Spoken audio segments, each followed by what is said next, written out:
বিশ্বকাপ বাছাই পর্বের প্যারাগুয়ের বিপক্ষে ম্যাচে মাঠে নেমেছিল আর্জেন্টিনার। সেই ম্যাচে ব্রাজিলিয়ান রেফারি সিদ্ধান্ত ভুলের কথা জানিয়েছে লিওনেল মেসিরা। বেশ কয়েকবার ফাউলের শিকার হতে হয়েছে লিওনেল মেসিদের। এ নিয়ে প্যারাগুয়ে খেলোয়াড়দের হলুদ কার্ড দেখিয়েছিলেন ব্রাজিলের রেফারি। প্রথমার্ধে খেলার পর মধ্যে বেশ উত্তেজনা হয়ে পড়েছে ব্রাজিলিয়ান রেফারির বিপক্ষে।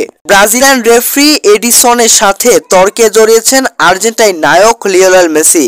এমনকি রেফারিকে দেখে নেওয়ার হুমকিও জানিয়েছেন আর্জেন্টাইন সুপারস্টার লিওনেল মেসি। বেশ কয়েকবার মেসিকে দেখা গিয়েছে রেফারির দিকে তর্কে জড়াতে।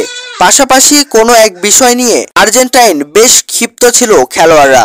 এ সময়টা কয়েকজন মিলে লিওনেল মেসিকে বুঝাচ্ছিলেন বিষয়টা। বেশ কয়েকবার দেখা গিয়েছে দণ্ডে।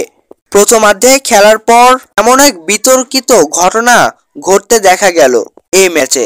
এর আগে মাঠে ব্রাজিলিয়ান রেফারিকে ঘিরে ধরেছিলেন আর্জেন্টাইন ফুটবলাররা। অন্য সিদ্ধান্ত। অবশ্যই ম্যাচটা হারতে হয়েছে লিওনেল মেসিদের। 2-1 গোল ব্যবধানে প্যারাগুয়ের বিপক্ষে হেরেছে আর্জেন্টাইন ফুটবলাররা।